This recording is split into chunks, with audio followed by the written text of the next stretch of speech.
छायावादोत्तर काल, ये 1936 से लेकर अब तक का जो समय है, काव्य की दृष्टि से छायावादोत्तर काल के नाम से जाना जाता है।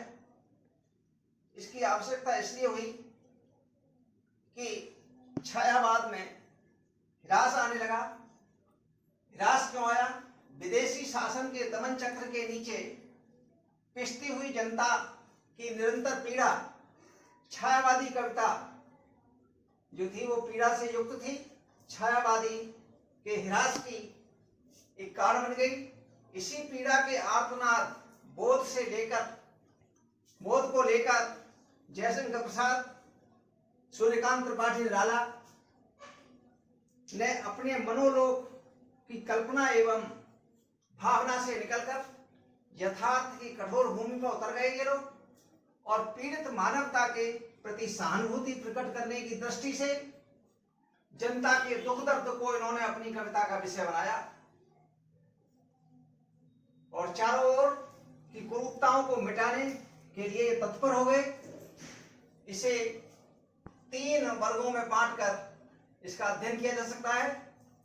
पहला है प्रगतिवाद, दूसरा है प्रयोगवाद और तीसरा है नई कविता। प्रगतिवाद 1936 जयशंकर प्रसाद की मृत्यु के बाद प्रारंभ हुआ। ये 1936 से 1943 तक का जो समय है वो प्रगतिवाद के नाम से जाना जाता है। ये एक साहित्य की प्रवृत्ति है। प्रगतिवाद कोई अलग से नहीं है, ये साहित्य की एक प्रवृत्ति है, आदत है, जिसे छायावादी कविता बाह्य जगत से विमुख होकर अंतर जगत की ओर उन्मुख हो गई और पलायन की प्रधानता हो गई थी इसमें। इसकी प्रतिक्रिया ही प्रगतिवाद है। विशिष्ट अर्थ में ये मार्क्स के द्वंद्वात्मक भौतिकवाद पर आधारित है। प्रगतिशील लेखक संघ का जो सम्मेलन है उसे समझिए कि ये जो है लखनऊ में 1936 ईस्वी में ये किया गया। इसके सभापति मुंशी प्रेमचंद थे और द्वितीय जो सम्मेलन था कवींद्र रविंद्र की अध्यक्षता में कलकत्ता में हुआ। इसमें सज्जाद जहीर और मुलक राज आनंद ये दोनों लंदन में पढ़ते थे। इन्हीं के सहयोग से इस सम्मेलन को हवा मिली। ये सम्मेलन इन्हीं के सम्मेलन उससे सहयोग से हुआ। ये 2 सम्मेलन हुए प्रगतिवाद के लिए लाने के लिए। एक कलकत्ता में हुआ रविंद्र कविंद्र की अध्यक्षता में, एक प्रेमचंद की अध्यक्षता में 1936 में हुआ। ये दोनों ही इसके जो प्रमुख कवि थे शिवमंगल सिंह सुमन, डॉक्टर रामविलास शर्मा, नागार्जुन, त्रिलोचन शास्त्री और पंत निराला दिनकर, ये तो थे ही, और केदारनाथ अग्रवाल आदि ये प्रगतिशील कवि थे। ये इसमें जो विषय बनाए गए कविता के वो दरिद्रता, बेरोजगारी, मूल्यहीनता, ईश्वर, धर्म, नारी और प्रकृति प्रेम, इसकी कविता के जो विषय थे। अगला है प्रयोगवाद। 1943 से 1953 तक ये प्रयोगवाद है। इसमें 2 तार सप्तक हैं। तार सप्तक 7 कवियों की एक कविता एक तार सप्तक कहलाती है। 2 तार सप्तक है इसमें।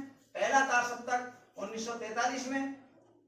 1943 में इसमें जो कवि थे अज्ञे, गजानन माधव मुक्तिबोध, गिरिजा कुमार माथुर, प्रभाकर माचवे और भारत भूषण अग्रवाल, रामविलास शर्मा।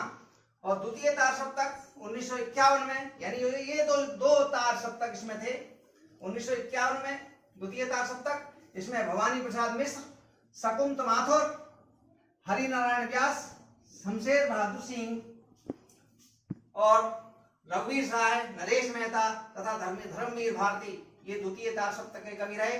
तृतीय तार सप्तक 1959 ईस्वी में, इसमें प्रयाग नारायण त्रिपाठी, कीर्ति चौधरी, मदन वात्स्यायन, केदारनाथ, स्वदेश भारती, नंद किशोर, कुमार नारायण सिंह, विजय देव नारायण शाही, सर्वेश्वर दयाल इत्यादि। चतुर्थ तार सप्तक 20 वर्ष बाद हुआ 1979 में, जिसमें अवधेश कुमार, राजकुमार और स्वदेश भारती, नंद किशोर, सुमन राजे, श्रीराम शर्मा, राजेंद्र किशोर आदि इसके कवि थे। नई कविता। नई कविता एक पत्रिका थी जिसका प्रकाशन 1954 ईस्वी में हुआ था। इसके सूत्रधार थे जगदीश गुप्त और रामस्वरूप चतुर्वेदी। यह एक प्रयोगवादी आंदोलन ही था, न आंदोलन की ये कड़ी है ये, न कि पृथक स्वतंत्र प्रवृत्ति। ये इसी से जुड़ा हुआ है नई कविता। अगर विशेष देखें तो निष्कर्ष निकालें तो प्रयोगवाद एक ऐसा पौधा है जिसकी पत्तियां काट छांट के अभाव में मनमानी ढंग से फैलती रही थी, तथा नई कविता एक ऐसी कटी छटी समरी सजी लता है जिसमें व्यवस्था और संतुलन के साथ साथ यथार्थ के रस से सिंचित एक हरी भरी उमंग है। इन दोनों में यही अंतर है, यानी प्रयोगवाद तो मनमाने ढंग से फलती फूलती है और ये एक व्यवस्थित प्रक्रिया है। एक पत्रिका इसको व्यवस्थित करके बनाया है, उसमें अलग अलग साथ कवि थे, ये एक अलग पत्रिका है, इसलिए दोनों में यही अंतर है। इसका निष्कर्ष यही निकाला जा सकता है।